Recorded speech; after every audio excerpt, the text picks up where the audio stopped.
Welcome back to my channel. আমি সুতপা আবারও চলে এসেছি সব কাজ করে, স্নান টান করে চা নিয়ে।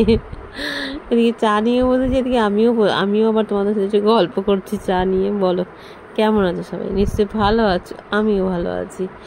তেমন হলে তোমাদের সামনে একটু আসি, তাই চলে এলাম। চলো সঙ্গে থাকো, দেখতে থাকো কী করি। তা দেখো চা খেতে ভাত বসিয়েছি, এমনকি ভাতটাও নামিয়ে নিলাম। দেখতে পাচ্ছ টিফিন করতে হবে। মেয়ে বলে মা কিছু টিফিন করে দাও। দেখ কী করবো, অনেক সময় তো মুড়ি খাওয়া হয়, মুড়িটাই আমি খাই, সবসময় খাওয়া হয় না। কোনো দিন চা বিস্কুট খেয়েও আমার চলে যায়, বুঝতে পারছো, কাজের তাড়নায়। দিয়ে তা বললো ম্যাগি খাবে, আমি ঠিক আছে করে দিই। জল ম্যাগি তো সবসময় খায় করে, তার জন্য আবার একটুখানি ভালো মতন করে দেওয়ার জন্য কড়াইতে একটুখানি কালো জিরে শুকনো লঙ্কা দিয়ে, এখানে 2-4টে কাঁচা লঙ্কা দিয়েছি, এটা তো ঝাল হবে না। আলু দিয়েছি, আলুটা একটু নাড়াচাড়া করে দিলাম, টমেটো, তারপরে দিলাম একটু হলুদটা কাঁচা গন্ধ বেরোবে বলে হলুদটা একটু নাড়াচাড়া করে নিলাম। হলুদটা তোমরা নাও দিতে পারো, ম্যাগিতে তো হলুদ না দিলেও হয়, তা আমার মনে হলো একটু দেওয়ার জন্য আমি একটু দিলাম। তারপরে দিয়ে দিলাম পেঁয়াজ, আর ঝাল হবে না বলে আরও কিছুটা কাঁচা লঙ্কা দিয়ে দিলাম, বুঝতে পারছো।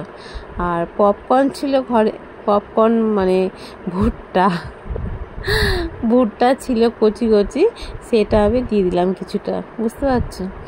আর দিয়ে দিলাম 2টো ডিম। তোমরা তো ডিমটা আলাদা করে ভাজো, আমি এইভাবে ভাজি, তো এইভাবে করে দেখবা, অসুবিধা হয় না। দেখো আমি করেছি তো, কোনো অসুবিধা হয় না। দেখো ঝুরঝুরে হয়ে গেছে, দেখতে পারলে। দেখো এবার এর মধ্যে দিয়ে দেবো পরিমাণ মতন জলটা খুবই অল্প দেবো, কারণ খালি ম্যাগিটা দেবো, ম্যাগিটা দিয়ে মানে জাস্ট একটু মানে জলটা চুষে নেবে এরকম আর কি, খুব একটা জল দেবো না। দেখো জল দিয়ে ম্যাগি দিয়ে নাড়াচাড়া করতে করতে শুকনো হয়ে গেছে। আর দেখে বুঝতেই পারছো যে সিদ্ধ হয়ে গেছে, তাই নামিয়ে নেবো, দেখতে পাচ্ছ। আর ভেন্ডি নিয়ে নিয়েছি, কিছুটা কাটা হয়েছে কিছুটা কাটা হয়নি। তা কড়াই বসিয়ে দিলাম, কড়াইতে গরম হতে টাইম লাগে। তারপরে দিয়ে দিলাম সর্ষের তেল। আর যেহেতু আলুটা মাখবো বলে আগে থেকে তেল লঙ্কাটা ভেজে তুলে রাখছি, বুঝতে পারছো। ওই জন্য বেশ খানিকটা শুকনো লঙ্কা দিলাম, কাঁচা লঙ্কা দিয়ে করলে আমাদের কেউ খাবে না, বুঝতে পারছো। আর ওই জিরের মধ্যেই ভেন্ডিটা দিলাম, ওতে তো কোনো অসুবিধা নেই, তাই নুন হলুদ দিয়ে ভেন্ডিটাকে ভেজে তুলে নেবো। আর অন্যদিন ভেন্ডি আমি একটু বড় বড় করে কাটি, আর আজকে একটু ছোটো ছোটো কেটেছি। আর আজকে আলু দিইনি, কারণ তো আলু ছাড়া রান্না করেছি। সব সময় না ভালো লাগে না আলু দিয়ে খেতে, তাই না? তাই একদিন ঘুরিয়ে ফিরিয়ে খাবে, দেখবে তোমাদেরও ভালো লাগবে। তার জন্য আজকে আলু ছাড়াই খালি ভেন্ডিটাই নাড়াচাড়া করে ভেজে নিচ্ছি। আর দেখো তেলটা খুবই কম দিয়েছি, আর যেহেতু সামনে বসে আছি তো তার জন্য মানে নেড়েই যাচ্ছি, তাতে কী হবে তো গ্যাসটা হাই করা আছে, তাড়াতাড়ি হয়ে যাবে। দেখো ভেন্ডিটা হয়ে গেছে। ভেন্ডি ভাজার কড়াইতে আমি কি করেছি, তোমার হচ্ছে গিয়ে ডালটা সিদ্ধ বসেছি। আর আমি কি করেছি জানো, তোমাদের দেখায়নি, ডালের মধ্যে আজকে আলু সিদ্ধ করেছি। দেখো আলুটা তুলে নিয়ে ডালটা ঘেটে নিয়ে জল দিয়েছি, আর দিয়ে দিয়েছি কাঁচা লঙ্কা, দেখতে পাচ্ছ। আর কাঁচা লঙ্কাটা দিয়েছি, এবার এইখানে দিতে হবে এবার নুন আর হলুদ দিয়ে ডালটাকে ভালো করে ফুটিয়ে নেবো। তা আজকে মনে হচ্ছিলো যে ডালে কী দেবো, তারপরে মনে হলো যে টমেটম দিয়ে করি, বুঝতে পারলাম। তার জন্য টমেটম দিয়ে যে ডালটা করে ফেললাম।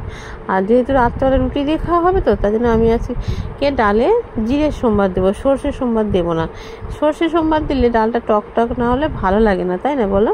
তা টমেটো তো টক হয় না, তার জন্য জিরের সম্বাদ দিলাম। এই দেখো ডাল ফুটে গেছে।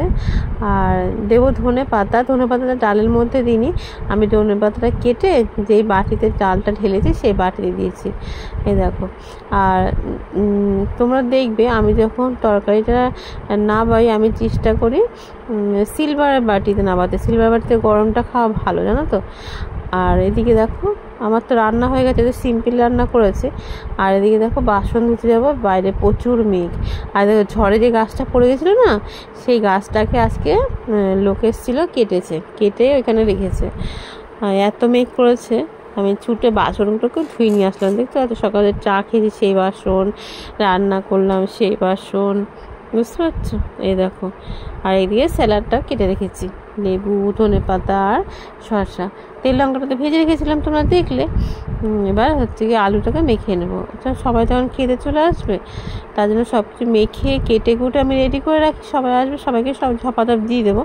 আর এই আলু মাখতে মাখতে দেখো বাইরে বৃষ্টি শুরু হয়ে গেছে, বুঝতে পারছো? ওরা এসে, বাবাটা এসে পৌঁছাতে পারেনি, তার আগেই বৃষ্টি শুরু হয়ে গেছে। প্রতিদিনই বৃষ্টি দিয়ে বৃষ্টিতে চান টান করলো, করে আমি সবাইকে খেতে দিলাম, দেখো। আর তারপর আর আসেনি। তারপর আস্তে আস্তে সন্ধ্যেবেলা টিফিন করেছি, জানো তো। এই টিফিনটা খেতে এত টেস্টি, তোমাদের কি বলবো, বুঝতে পারছো? এটাকে এগ রাইস পকোড়া বলতে পারো। দুটো কাটা ভাত ছিল, কি মনে হলো যে ভাতটা কি দিয়ে খাওয়া হবে, রাতে তো রুটি হবে, তাহলে দেখি তো ট্রাই করে কেমন লাগে। উমা, করেছি তো, বাড়ির সবাই মিলে খেয়েছি, এত টেস্টি কি বলবো। শর্ট ভিডিওতে দিয়েছি, তোমরা দেখে নিও, দেখে বানিয়েও খুব ভালো হয়। আর শর্ট ভিডিওতে না আমি ভয়েসও দিইনি, এমনকি গানও দিইনি, খালি জাস্ট লিখে ভিডিওটা ছেড়েছি, জানো তো, এইরকম। আর আমার ময়দা মাখার টেকনিকটা দেখো।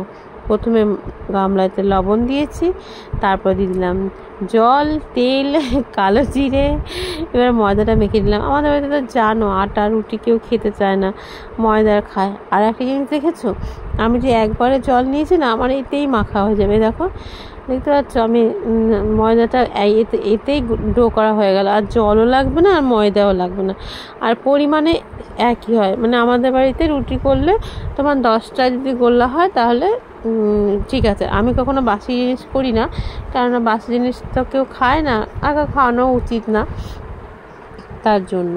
এই দেখো একে একে পরোটাগুলো ভেজে নিচ্ছি। কড়াই গরম করলাম, সাদা তেল দিয়ে এপিট ওপিট করে ভেজে নিলাম।